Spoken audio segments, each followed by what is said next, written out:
ঈদের 3 দিন পরে বড় ভাসুরের বাড়িতে হচ্ছে দাওয়াত পাইছে, তো রাতে হচ্ছে আর কি আমাকে হচ্ছে দাওয়াত দিয়ে গেছে, শুধু আমাকে না, তো এই বাড়িতে হচ্ছে আমরা 4 যা থাকি। তো এবারে হচ্ছে সবাইকে আর কি দাওয়াত দিয়ে গেছে। আমার বড় ভাসুর হচ্ছে আর কি 2 ছেলে শ্বশুরবাড়ি থেকে লোকজন আসবে, ওই উপলক্ষে হচ্ছে এই বাড়ির সবাইকে আর কি দাওয়াত দিছে। যাই হোক, তো রাতে যেহেতু আর কি দাওয়াত দিয়ে গেছে, সকাল থেকে আর কি হচ্ছে খাওয়া দাওয়ার আয়োজন ওই বাড়িতেই।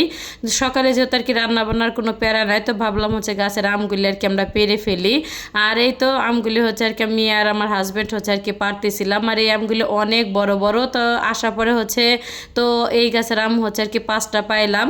তো 5টার ভিতরে হচ্ছে 2টা আর কি কাঁচা আর কি খাওয়া হয়েছে, তো 3টা মনে হয় যে আর কি হাতে ধরে রাখা যাইতেছিল না, এতটা পরিমাণে আর কি ভার ছিল, যেহেতু আমগুলির সাইজটা অনেকটা বড় বড়। আর এই তো এখানে কিন্তু হচ্ছে হাড়িভাঙ্গা আর কি আম, তো অনেকটা পরিমাণে কিন্তু আম ধরছে। হাড়িভাঙ্গা হচ্ছে আম গাছ আর কি 2টা আছে। তো যতগুলি আর কি আম গাছ, প্রতিটা গাছে হচ্ছে টুকিটাকি ভালোই আর কি আম ধরছে। আর আমগুলি দেখতেও কিন্তু মাসাল্লাহ দিলে অনেক বড় বড় আর কি সাইজের। তো আমগুলি হচ্ছে পাড়া হয়ে যাওয়ার পরেই তো আমার বড় ভাসুর আর কি বাড়িতে চলে আসলাম। আর আসার পরে কিন্তু সকালে হচ্ছে খাওয়া দাওয়া আর কি করে নিছিলাম। করার পরে আমার বড় যা আর কি বলতেছিল যে হাঁসের মাংসের ভিতরে সব ধরনের আর কি শুকনা যে মশলাগুলি, একটু একটু মশলা দিয়ে আর কি হচ্ছে মাংসটা মেখে তো রেস্টে আর কি হচ্ছে রেখে দেবো অনেকক্ষণ। তো এই মাংসটা কিন্তু হচ্ছে চীনা হাঁসের আর কি মাংস। আর এদিকে হচ্ছে আমার মেজুদা আর কি হচ্ছে কাকচি যে গুঁড়াটা, তো এটা দিয়ে আর কি হচ্ছে সুন্দর করে চচ্চড়িটা রান্না করে ফেললো। আর হচ্ছে রান্নার দায়িত্বটা হচ্ছে আমার বড় জার হচ্ছে মেজো জার কি নিছে। আর কুটাকাটি হচ্ছে আগে নিই, তো যোগানি যতটুকু করার দরকার। তো আমরা 3 যা, তারপর হচ্ছে আমার বড় ভাসুর আর কি 2 ছেলের বউ, তো সবাই মিলে হচ্ছে হাতে হাতে আর কি কাজ করতেছিলাম সবাই মিলে। যেহেতু হচ্ছে অনেক কাজ, তো সবাই মিলে মিশে করলে কিন্তু কাজটা হচ্ছে আর কি তাড়াতাড়ি হয়ে যাবে। এই যে আমাদের বাড়ির আর কি হচ্ছে খুদের সদস্য সবাই সবাই হচ্ছে আর কি খেলাধুলা করতেছিল, সবাই কিন্তু অনেক অনেক হচ্ছে আর কি শান্তশিষ্ট, তো অনেকটা কিন্তু লক্ষ্মী আর কি বললেই চলে।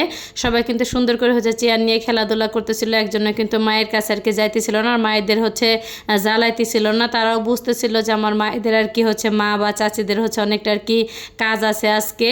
আর এদিকে হচ্ছে এই যে আমার যা আর কি বড় যা হচ্ছে আর কি মাংস মাখানোর দায়িত্বটা আমাকে দিল, যে মাংসটা হচ্ছে সুন্দরভাবে আর কি মাখাই দাও। আর এখানে হচ্ছে তো প্রায় আর কি 8 থেকে 10 কেজির মতন আর কি গরুর মাংস ছিল, সব ধরনের আর কি মশলা দিয়ে তো সুন্দর করে হচ্ছে মাখাই নিলাম আমি। আর হচ্ছে পেঁয়াজের পরিমাণটা একটু বেশি দেবো, যেহেতু আর কি পিঠা দিয়ে খাওয়া হবে এর জন্য। আর মানুষ তো অনেকটাই আছে, তো মাসাল্লাহ দিলে তো দেখা যেতেছে বাড়ির মানুষ, তারপর হচ্ছে মেহমান দেপীরা হচ্ছে তো 35-40 জনের মতন হচ্ছে মানুষের আয়োজন করতেছে। এখানে কিন্তু গরুর মাংস, হাঁসের মাংস, মুরগির মাংস, তারপর হচ্ছে ছিটা আর কি পিঠা, তারপর চিতাই পিঠা বানাইছে, ভাত ডাউল, ছোটো মাছ চচ্চড়ি, তো অনেক আয়োজন আর কি করতেছে, যেহেতু মানুষ অনেক এর জন্য আর কি। এই তো এখানে কিন্তু হচ্ছে গরুর মাংসটা সুন্দর করে আর কি মাখা জোখা হয়ে গেলে পরিমাণ মতন হচ্ছে পানি দিয়ে দিলাম। আর হচ্ছে লাস্টে একটুখানি হচ্ছে গরম মশলার হচ্ছে তেজপাতাটা দিয়ে দিলাম। ফার্স্টে হচ্ছে আর কি মনেই ছিল না মানুষ, যেহেতু এখানে অনেক সবাই হচ্ছে গল্প করতেছিলাম। এই তো মাখা জোখা হয়ে গেলে আমার মেজো জায়ের কাছে আর কি দিলাম। আমার মেজো জায় হচ্ছে রান্না করবে, আর মাখানোর দায়িত্বটা আর কি আমার উপরে ছিল। আর হচ্ছে মেহমান যেহেতু আসবে, তাদের তো ফার্স্টে হচ্ছে শরবত দিতে হবে, তো এর জন্য আর কি গাছে লেবু ছিঁড়তে চলে আসলাম। আর গাছে তো মাসাল্লাহ দিলে অনেক অনেক লেবু ধরছে, তো এতটা পরিমাণে মানুষ ছিল যে অর্ধেক লেবু আর কি শেষ হয়ে গেছে। এখানে কিন্তু লেবু গাছ আর কি 2টা, তো অনেকটা পরিমাণে রোদ ছিল আর এতটা গরম ছিল যা বলার বাইরে। তো আমার ছোটো জারকে ফার্স্টে বলতেছিল ট্যাঙ্কে দিতে, ট্যাঙ্কে শরবত। তো আমার বড় যা বলে গাছে যেহেতু লেবু আছে, ঠান্ডা পানি দিয়ে শরবতটা দিলে সব থেকে আর কি ভালো হবে। যাই হোক, তারপরে কিন্তু রান্নাবান্না শেষ হওয়ার পরে হচ্ছে বাড়িতে চলে আসলাম গোসল করে, তারপরে রেডি হয়ে আবার যাবো আর কি। আর এদিকে হচ্ছে একটা নানা শ্বশুর সাথে আর কি দেখা হয়ে গেল, তার সাথে হচ্ছে একটুখানি আর কি কথা বলে নিলাম আমি। আর এত সুন্দর হচ্ছে বাতাসও ছিল, তো আমরা হচ্ছে আর কি নদীতে গোসল করব, তো নদীতেও আর কি যাইতেছিলাম আমি আর আমার ছোটো জার হচ্ছে আমার মেয়েটা। যাই হোক, আর এদিকে এসে দেখলাম হচ্ছে নদীতে আর কি বেড় জাল ফেলাইছে, অনেকে হচ্ছে বড়শি দিয়ে আর কি মাছ ধরতেছিল। আসলে নদীটা অনেক কিন্তু বড়, আর নদীটা দেখতেও কিন্তু মাসাল্লাহ দিলে অনেক অনেক বেশি সুন্দর। আর নদীর পাড়ে আসলে তো আমার মনে হয় যে কোথায় যেন আমি হারিয়ে যাই, এতটাই ভালো লাগে আমার কাছে।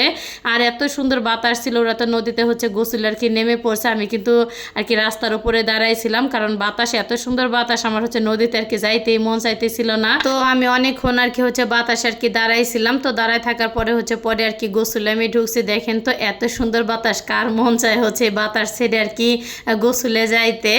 যাই হোক, তো অনেক আর কি আনন্দ করলাম যতদিন আর কি হচ্ছে বাড়িতে ছিলাম। এখন কিন্তু ঢাকায় চলে আসছে, এগুলি কিন্তু বাড়িতে থাকা অবস্থা আর কি ভিডিও করা।